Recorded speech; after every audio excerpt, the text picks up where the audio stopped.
தீர்மானிப்பது அப்படிங்கிற ஒரு தலைப்பில் தான் இப்போது நம்ம வந்து இந்த வீடியோ வந்து பார்க்க போகிறோம். ஒரு நிறைய கேள்விகள் வந்து கேட்டுகிட்டே இருந்தாங்க சகோதரர்கள். பிறை விஷயத்தில் வந்து உங்களுடைய நிலைப்பாடு என்ன? ஏன்னா இந்த போன வருஷமே நினைக்கிறேன் அந்த ரம்ஜான், பக்ரீத் இந்த மாதிரியான நேரங்களில் நீங்கள் வந்து எப்படி பிறை பார்க்குறீங்க, இங்கே நிறைய நிலைப்பாடுகள் இருக்குல்ல, இப்போ இதில் வந்து உங்களுடைய நிலைப்பாடு என்னவாக இருக்குது அப்படின்னு சொல்லி கேட்டிருந்தீங்க. ஸோ அந்த கேள்வி கேட்டதன் அடிப்படையில் தான் இந்த வீடியோ வந்து நம்ம வந்து தொகுத்துருக்கோம். இந்த பிறை இந்த வீடியோவில் பொறுத்த வரைக்கும் 2 விஷயங்கள் வந்து நம்ம பார்க்குறோம். என்னன்னா, பிறைங்கிறது ஏன் பார்க்கணும், ரெண்டாவது எப்படி பார்க்கணும். பிறையை ஏன் பார்க்கணும், எப்படி பார்க்கணும். இந்த 2யுமே பார்த்தா தான் சப்ஜெக்ட் என்னங்கிறது புரியும். அடிப்படையான விஷயங்களிலேயே தவறு இழைக்கக்கூடிய ஒரு சமுதாயம் பார்த்திங்கன்னா, மற்ற விஷயங்கள்லையும் வந்து தவறு இழைக்கிறது வந்து சகஜம். அந்த மாதிரி தான் இன்றைக்கி வந்து இந்த பிறை விஷயம் எடுத்திங்கன்னா அந்தளவுக்கு வந்து ஒரு சிக்கலாக வந்து சமுதாயத்தில் வந்து ஆயிருக்கு. ஏன்னா நபி ஸல்லல்லாஹு அலைஹி வஸல்லம் அவர்களும் சஹாபாக்களும் பின்பற்றிய வழிமுறை பெரிய பிறை விஷயத்தில் வேறு, இன்றைக்கி நாம் பின்பற்றிட்டு இருக்கிற அந்த வழிமுறைங்கிறது வேறு. இன்றைக்கி நாம் வந்து பொதுவாக வந்து நம்முடைய அந்த பள்ளிவாசல்களில் இந்த டவுன் காஜிகள் அறிவிக்கிற இந்த சிஸ்டமாக இருக்கட்டும், இல்லை சவுதியில் அறிவிக்கக்கூடிய அந்த சிஸ்டமாக இருக்கட்டும், இவங்க வச்சுருக்கிற சிஸ்டம் பார்த்திங்கன்னா டோட்டலாக வந்து டிஃப்ரெண்ட்டுங்கிறத வந்து நம்ம புரிஞ்சுக்கணும்.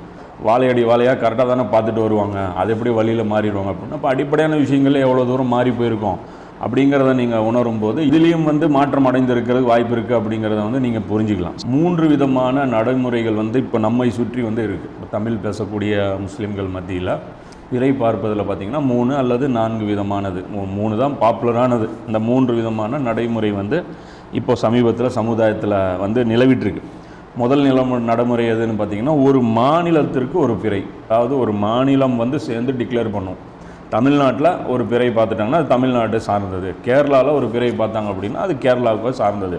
அப்போ இப்படி வந்து மாநிலத்திற்குன்னு ஒரு சிஸ்டம் தான் வந்து சுன்னத் ஜமாத் வந்து நடைமுறைப்படுத்திட்டு இருக்கிறாங்க. இது ஒரு இவங்க சொல்கிறது நடைமுறைப்படுத்துறதுன்னு எடுத்திங்கன்னா இதுக்குள்ளே நிறைய உள்குத்து விவகாரங்கள் இருக்குதுன்னு வச்சிங்களேன். ஏன்னா அதுக்கு பின்னாடி நிறைய பாலிடிக்ஸ்லாம் இருக்குது. அப்போது சொல்கிறதுன்னு பார்த்திங்கன்னா எங்கள் மாநிலத்தில் தெரிஞ்சால் நாங்கள் ஏற்றுக்குவோம், கேரளாவில் தெரிஞ்சால் நாங்கள் ஏற்றுக்க மாட்டோம் அப்படின்னு சொல்லக்கூடிய ஆர்கியூமெண்ட்டு ஒன்று.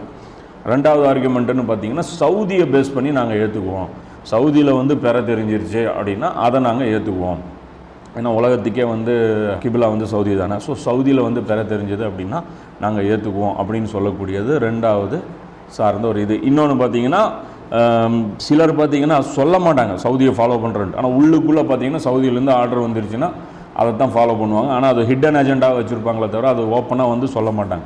பிறை பார்த்த மாதிரி அவங்க காமிச்சுக்குவாங்களே தவிர அவங்க என்றைக்கு டிக்ளேர் பண்ணுறாங்களோ அதை தான் வந்து இவங்களுமே வந்து டிக்ளேர் பண்ணக்கூடிய அந்த முறை வந்து ஒன்று இருக்குது. ரெண்டாவது. மூணாவது ஒன்று பார்த்திங்க அப்படின்னா கால்குலேஷன் அப்படின்னு சொல்லக்கூடிய கணக்கீட்டு முறை.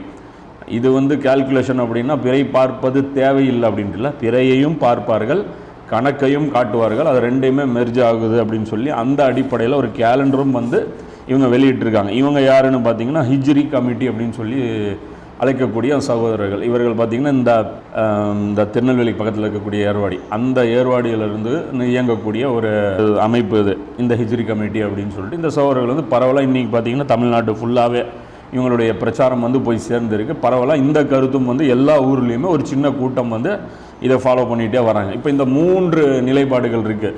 மாநிலத்துக்கு மாநிலம், அதாவது தமிழ்நாட்டில் பார்த்தா தமிழ்நாடு, கேரளாவில் பார்த்தா கேரளாங்கிறது ஒரு ஸ்டாண்டு. ரெண்டாவது வந்து சவுதியில் பார்த்தா முழு உலகத்துக்கும் கவர் ஆகுங்கிறது ஒரு ஸ்டாண்டு. மூணாவது ஸ்டாண்டு எடுத்திங்கன்னா கால்குலேஷன் அடிப்படையில். இது எதுவுமே இந்த 2யுமே நாங்கள் அக்செப்ட் பண்ண மாட்டோம்.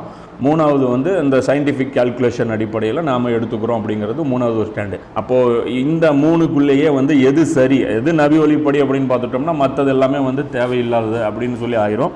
ஸோ அந்த அடிப்படையில் இந்த 3யுமே மனசில் வச்சு இன்றைக்கி நம்ம பார்க்க போகிறது என்னென்னா, இந்த 3ல் எது நபி வழிக்கு நெருக்கமானது, எது நபி வழிப்படி கரெக்டானது அப்படிங்கிறத நீங்கள் நம்ம வந்து பார்க்க போகிறோம். இந்த டாபிக் ஏன் சூஸ் பண்ணியிருக்கோம் அப்படின்னா, உலக ஒற்றுமைக்காக ஒரு அடிப்படையான ஒரு அழைப்பும் வந்து இந்த டாப்பிக்கில் இருக்குது. இந்த பிறை விஷயம் அப்படிங்கிறது ஒரு உலகம் நம்ம அழைக்கக்கூடிய இந்த தாவா இருக்குல்ல, முஸ்லீம்கள் ஒன்றுபட வேண்டும், ஒரே பிளாட்ஃபார்மில் இணைய வேண்டும்ன்ட்டு, அதற்கு இது ஒரு சாதனமாக இது வந்து பயன்படும். அப்போ அந்த ஒற்றுமைக்கும் இது வந்து பயன்படக்கூடிய ஒரு டூலாக இந்த பிறை விவகாரம் இருக்கிறதுனால இந்த டாபிக் வந்து நம்ம வந்து எடுத்திருக்கோம். மற்றபடி மசாயில்களை பொறுத்த வரைக்கும் நம்ம வந்து ரொம்ப அதில் டெப்த்தாக போகிறதில்ல, அந்தளவுக்கு நமக்கு அதில் எக்ஸ்பர்டீஸும் கிடையாது. அது வந்து தனி ஃபீல்டுன்னு வச்சிங்களேன். அந்த ஃபீல்டில் வந்து ஆய்வு பண்ணக்கூடியவர்கள் தனி அந்த டாபிக்ஸ் வந்து நாம் வந்து அதை ஸ்பெண்ட் பண்ண முடியாது அப்படிங்கிறதுனால மற்ற மசாயில் விஷயங்கள் வந்து நம்ம அவ்வளோவா டச் பண்ணுறதில்ல. இந்த ஒரு விவகாரம் மட்டுமே வந்து நம்ம எடுத்து பேசுகிறோம். இதனால் அடுத்தடுத்து வந்து வேறு விஷயங்களுக்கு தயவு செஞ்சு கேட்டுறாதீங்க, இதை பற்றி சொல்லுங்கள் அதை பற்றி சொல்லுங்கன்ட்டு. எனக்கு தெரியாது ஒன்று. ரெண்டாவது, அதுக்கு நேரம் செலவிடக்கூடிய அளவுக்கு என்கிட்ட நேரமும் கிடையாது. தேடி கற்றுக்கிட்டு நான் வந்து சொல்லக்கூடிய அளவுக்கு என்கிட்ட நேரமும் கிடையாதுங்கிறதும் இதில் தெளிவுபடுத்திக்கிறேன். இன்னொரு முக்கியமான விஷயம், இப்போ இந்த பிறை டாபிக் இதை பேசின உடனே இதை வந்து மக்கள் மத்தியில் போய் தாவா செஞ்சு இதனால் வந்து ரொம்ப தர்க்கம் பண்ணி ஆர்கியூமெண்ட் பண்ணி அப்படிலாம் போயிடாதீங்க. முதல்ல விஷயத்தை புரிஞ்சிங்க. நீங்கள் வந்து உங்களுக்கு ஆய்வு பண்ணி பாருங்கள், உங்களுக்கு சரியாகப்பட்டால் எடுத்து ஃபாலோ முதல்ல பண்ணுங்கள். அதுக்கப்புறம் யாராவது உங்கள்கிட்ட கேட்டாங்கன்னா இந்த விஷயத்தை வந்து தெளிவுபடுத்துங்க. ஏன்னா மக்கள் வந்து இன்றைக்கி நிறைய விஷயம் வந்து அவங்களுக்கு புரியவே மாட்டேங்குது. புரியாமல் இருக்கும்போது அவங்ககிட்ட அடுக்கடுக்காக நம்ம விஷயங்கள் கொண்டு போய் வைக்கும்போது அவங்க திணறி போயிடுவாங்க. ஸோ நீங்கள் ஒருத்தர்கிட்ட தாவா செய்கிறீங்க அப்படின்னா அவர்கிட்ட அந்த புரிஞ்சு கொள்ளக்கூடிய சக்தி இருக்கான்னு பாருங்கள். நீங்கள் சொல்கிற விஷயம் அவருக்கு கன்வேவே ஆக மாட்டேங்குது அப்படின்னா, ஒரு விஷயம் சொல்கிறீங்க அதுவே அவரால் கேட்ச் பண்ண முடியல அப்படிங்கும்போது தொடர்ச்சியாக அவங்கக்கிட்ட பேசிகிட்டே இருக்காதிங்க. நம்ம சத்தியத்தில் இருக்கிறோம், நாம் வந்து கரெக்டான விஷயங்கள் கையில் வச்சுருக்கோம், அது எப்படி வந்து இவன் ஏற்றுக்காமல் இருக்கலாம் அப்படின்னு சொல்லி அவன் மேலே விழுந்தெல்லாம் நாம் திணிச்சிட முடியாது. எந்த ஒரு சத்தியமாக இருக்கட்டும், சத்தியம் கொள்கை அப்படிங்கிறது வந்து மக்கள் எல்லாருமே வந்து புரிஞ்சுக்கவும் மாட்டாங்க, அவங்க அக்செப்டும் பண்ண மாட்டாங்க. அது ஒவ்வொருத்தருடைய கெப்பாசிட்டி பொறுத்து. ஸோ இந்த விஷயத்தை பொறுத்த வரைக்கும் இதை எடுத்துகிட்டு போய் மக்கள் மத்தியில் ரொம்ப ஒரு ஃப்ரண்ட் லைனு தாவாவாக இந்த விஷயத்தை வச்சு இதனால் ஏகப்பட்ட டிபேட்டை வந்து உருவாக்கி விட்டுறாதீங்க. யாராவது உங்கள்கிட்ட பர்சனலாக இப்போ என்கிட்ட கேட்டாங்க, அதனால் நான் இதை சொல்கிறேன். கேட்காமல் இருந்திருந்தா, கேள்விகள் வராமல் இருந்திருந்தால் இந்த டாபிக் நான் எடுத்துருக்கவே மாட்டேன். ஸோ அந்த மாதிரி உங்களுக்கு வந்து யாராவது வந்து இந்த சப்ஜெக்டுல சம்மந்தமாக தெரிஞ்சுக்கிற ஆர்வம் இருக்கிற, மனமுரண்டு இல்லாமல் இந்த மாதிரி ஆர்குமெண்ட் இல்லாமல் உங்களால் எடுத்து சொல்ல முடியும் அப்படிங்கப்போ அந்த மாதிரி வந்து நீங்கள் எடுத்து ப்ரெசென்ட் பண்ணுங்கள். மற்றபடி இதில் வந்து ரொம்ப சர்ச்சையெல்லாம் பண்ணாதீங்க. ஏன்னா நம்ம அடிப்படையான விஷயங்கள்லேயே நம்ம மக்களுக்கு வந்து இன்னும் வந்து தாவா வந்து செய்யாமல் இருக்கும். ஸோ நம்மளுடைய ஃபுல் அண்ட் ஃபுல் ஃபோக்கஸ் வந்து அடிப்படை விஷயங்களில் இருக்கணும் அப்படிங்கிறதையும் இந்த இடத்துல நீங்கள் வந்து கவனத்தில் எடுத்துங்க. இப்போ பிறைனா என்ன? முதல் விஷயம், பிறைங்கிறது என்ன அப்படின்னு பார்த்தீங்கன்னா அடிப்படையிலேயே நம்ம மக்கள் வந்து தவறு பண்ணி வச்சுருக்காங்க. ஏன்னா பிறைன்னா என்ன, அதை ஏன் நம்ம பார்க்குறோம் அப்படிங்கிற அந்த புரிதல் கூட நிறைய முஸ்லீம்களுக்கு, சொல்லப்போனால் மெஜாரிட்டி முஸ்லீம்களுக்கு பிறை ஏன் பார்க்குறோங்கிறதே தெரியாது. இஸ்லாமிய பண்டிகை நாட்களை தீர்மானம் செய்வதற்கான ஒரு வழிமுறைன்னு தான் பிறையை நினச்சிருக்காங்க. பிறைனா என்ன அப்படின்னா நோன்பு எப்போ வைக்கிறது, எப்போ பெருநாள் கொண்டாடுவது, இதை பார்க்கறதுக்காக பிறை இருக்குது. மற்ற எந்த விவகாரத்துக்கும் பிறைக்கும் சம்பந்தம் இல்லை. இதுதான் வந்து பெரும்பான்மையான முஸ்லீம்கள் மற்ற சில ஆலிம்களுடைய புரிதலும் கூட. ஏதோ இஸ்லாமிய பண்டிகை நாட்களை காட்டி தருவதற்காக வரக்கூடியது தான் என்னது பிறை அப்படின்னு நினச்சிட்டு இருக்கிறாங்க. இது பற்றி முதல்ல குர்ஆனில் அல்லாஹ் சொல்கிறான். 2வது அத்தியாயத்தில் 189 வசனத்தில் அல்லாஹ் சொல்கிறான், நபியே வளர்ந்து தேயக்கூடிய இந்த பிறைகள் இருக்குல்ல, இதை பற்றி உம்மிடம் கேட்கிறார்கள், இது என்னன்னு சொல்லி கேட்குறாங்க நபி ஸல்லல்லாஹு அலைஹி வஸல்லம். அதுக்குறதெல்லாம் சொல்கிறான், நீர் கூறுவீராக அவை மக்களுக்கு காலம் காட்டியாகவும் ஹஜ்ஜுடைய நாட்களை அறிவிப்பவையாகவும் இருக்கின்றன அப்படின்னு சொல்லி அல்லாஹ் சொல்கிறான். மக்களுக்கு காலம் காட்டி, காலம் காட்டினா என்ன, இது நாள் காட்டி, இது வந்து கேலண்டராக இருக்குது. யாருக்கு? முஸ்லீம்களுக்கு அல்ல, மனித குலத்திற்கே, மக்களுக்கு, நாசுக்கே, மனிதர்களுக்கே டேட்டு வந்து இதுதான். இப்போ நம்ம சூரியனை வச்சு டேட்டு போடுறதுனால வர்ற ஃபித்னா அது. சூரியனை வச்சு டேட்டு போடுவதை குர்ஆன் வந்து ஒத்துக்கொள்வதில்லை, சந்திரனை வச்சு தான் டேட்டு போடணுங்குது. ஆனால் நாம் என்ன பண்ணுறோம், சூரியனை வச்சு இன்றைக்கி வந்து சூரியனுடைய கேலண்டரை தான் நம்ம ஃபாலோ பண்ணிக்கிறோம். ஃபுல் அண்ட் ஃபுல் அதிலே மெர்ஜ் ஆகி நம்ம போயிட்டோம். அதை வச்சுக்கலாம் சப்போர்ட்டுக்கு. ஏன்னா உலக விவகாரங்கள் இன்றைக்கி வந்து இஸ்லாம் முஸ்லீம் அல்லாதவங்க கையில் இருக்குது. ஸோ அவங்கக்கிட்ட அந்த விவகாரங்களை நாம் கொடுக்கல் வாங்கல் வச்சுக்கணும்னா அந்த டேட்ஸ் வந்து நம்ம வச்சுக்கிட்டு தான் ஆகணும். ஆனாலும் இந்த டேட்ஸ் வந்து இதோடைய முக்கியத்துவம் வந்து நம்ம உணராமல் போனது வந்து நம்மளுடைய தப்பு அப்படிங்கிறத முதல்ல புரிஞ்சுக்கணும். அப்போ இதெல்லாம் என்ன சொல்கிறான், உலகத்துக்கே இது காலம் காட்டி, உலகத்துக்கே இது காலம் காட்டி. இவங்க கூட பாருங்கள், இந்த சந்திரனை விட்டுட்டு சூரியனை இவங்க எடுத்ததுனால இவங்க ஒரு பிரச்சனையை சந்திப்பாங்க. என்னன்னு பார்த்தீங்கன்னா, இந்த பிப்ரவரி மாதத்தில் பாருங்கள் 28 நாள் வரும். ஏன் அப்படின்னு பார்த்தீங்கன்னா, சூரியனில் வந்து நாட்களை கணிச்சிங்கன்னா கடைசியாக ஒரு அரை நாள் 1/4 நாள் இப்படி வரும். அந்த டைமை கூட்டி கூட்டி கூட்டி இவங்க என்ன பண்ணுவாங்க, 4 வருஷத்துக்கு ஒரு வாட்டி ஒரு நாளை ஆட் பண்ணுவாங்க. இது மாதிரி சில நேரம் பார்த்தீங்கன்னா சில வருடங்களுக்கு ஒரு வாட்டி ஒரு நாளை தூக்கணும். அப்போ அந்த நாளை தூக்கும்போது பார்த்திங்கன்னா மிகப்பெரிய பிரச்சனையெல்லாம் வரும். இப்போ அதெல்லாம் வந்து ஒரு 15 வருஷம் முன்னாடி அது பெரிய ஒரு சர்ச்சையெல்லாம் ஆச்சு. அதாவது சூரியன் அடிப்படையில் நாட்களை தீர்மானிச்சிங்கன்னா கம்பல்சரி அதில் கொலாப்ஸ் ஆகும், எரர் வரும். அதே அல்லாஹ் சொல்கிற மாதிரி சந்திரன் அடிப்படையில் நாட்கள் தீர்மானித்தோம்னா அதில் வந்து அந்த 1/4 நாள், அந்த அரை நாள், அந்த கொசூர்லாம் வராது, பக்காவாக வரும். ஒரு மாதம் 29, அடுத்த மாதம் 30, இந்த மாதிரி ஒன்று மாறி மாறி வரும். ஒன்று மாதம்னு வந்தால் 29 வரும், இல்லைன்னா 30 வரும். மற்றபடி வந்து அந்த நாளை கழிக்கிறது கூட்டுறது இந்த மாதிரியான விவகாரங்கள் வந்து வராது. ஸோ இது ஒரு அடிப்படையான விஷயம். மனித குலத்திற்கே கேலண்டராக அல்லாஹ் என்ன பண்ணியிருக்கான், இந்த பிறைகளை வந்து வச்சிருக்கிறேன்னு சொல்லி அல்லாஹ் 2வது அத்தியாயத்தில் 189 ரம்ஜானுக்கும் ஹஜ்ஜுக்கும் சொல்லலை, ரம்ஜானுக்கும் பக்ரீதுக்கும் சொல்லலை, மனித குலத்துக்கு பிறைகளை வந்து கேலண்டர் ஆக்கியிருக்கேன்.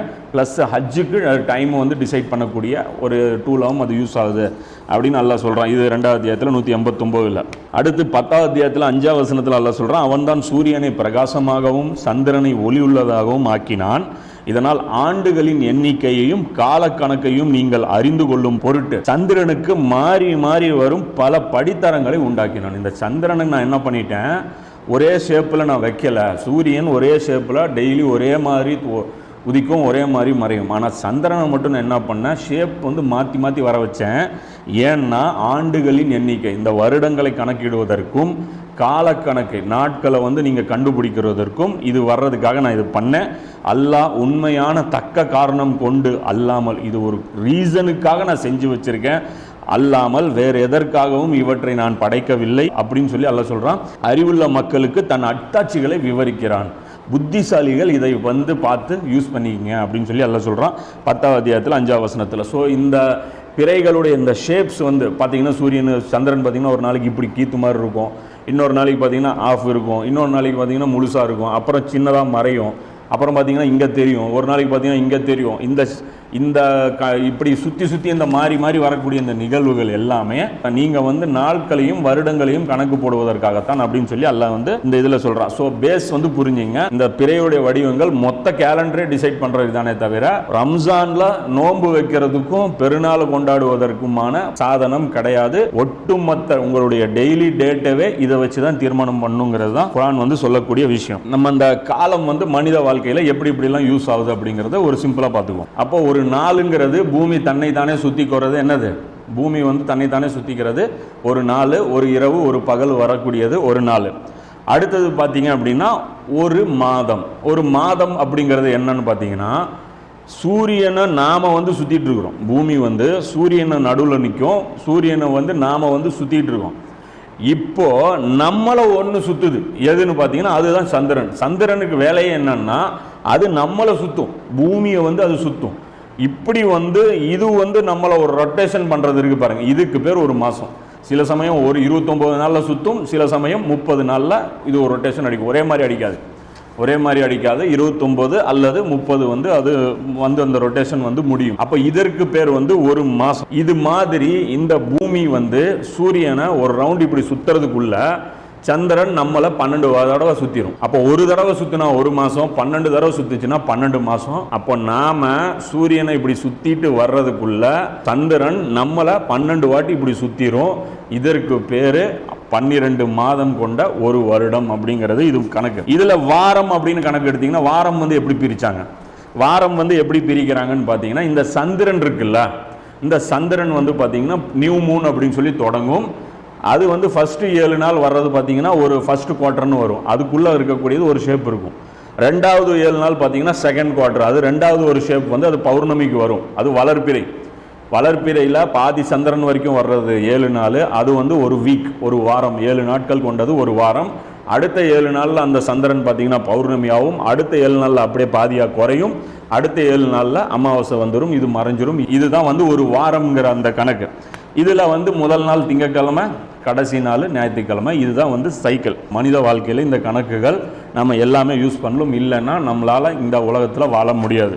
நம்பர் 1, ஒரு நாள் நாம் சரியாக கணக்கு போட்டால் தான் ஒரு நாளில் 5 நேர தொழுகைகளை நம்மளால் சரியாக தொழ முடியும். அதே மாதிரி இந்த கிழமைகளை சரியாக கணக்கு போட்டால் தான் ஜும்மா எது அப்படிங்கிறத தெரிஞ்சு நாம் வந்து ஜும்மா நேரத்தை வந்து கரெக்டாக வந்து நம்ம தொழ முடியும். அதே மாதிரி நாட்களை வந்து சரியாக, இது 15வது நாள் 13வது நாள் நம்ம கணக்கு வச்சா தான் பிறை 13, 14, 15 வைக்கக்கூடிய அந்த நோன்புகள் வைக்க முடியும். அதே மாதிரி ரம்ஜான் மாதத்தில் வரக்கூடிய நோன்புகள், இது மாதிரியான இபாதத்துகள் நாம் சரியாக செய்யணும் அப்படின்னா சூரியனுடைய ரொட்டேஷனை பற்றிய அறிவு நமக்கு இருக்கணும், நாட்களுடைய அந்த கிழமைகளை பற்றிய அறிவு நமக்கு இருக்கணும், மாதத்துடைய தேதிகளை பற்றிய அறிவு நமக்கு இருக்கணும். இது எல்லாமே நம்மளுடைய வாழ்க்கையில பின்னி பெண ஒரு விஷயம். இப்போ வந்து சூரியன் எதுக்கு இருக்கு, சந்திரன் எதுக்கு இருக்கு அப்படிங்கிறது அடிப்படையை வந்து நம்ம புரிஞ்சுக்கிட்டோம். இது வந்து ஏதோ ஒரு பண்டிகைகளை டிசைட் பண்றது கிடையாது. ஒட்டுமொத்த மனித வாழ்க்கைக்கு நமக்கு வந்து அந்த காலத்தை கற்றுக் கொடுக்கறதற்காக அல்லாஹ்வால் செய்யப்பட்ட ஒரு ஏற்பாடு சூரியனும் சந்திரனும் அப்படிங்கிறது.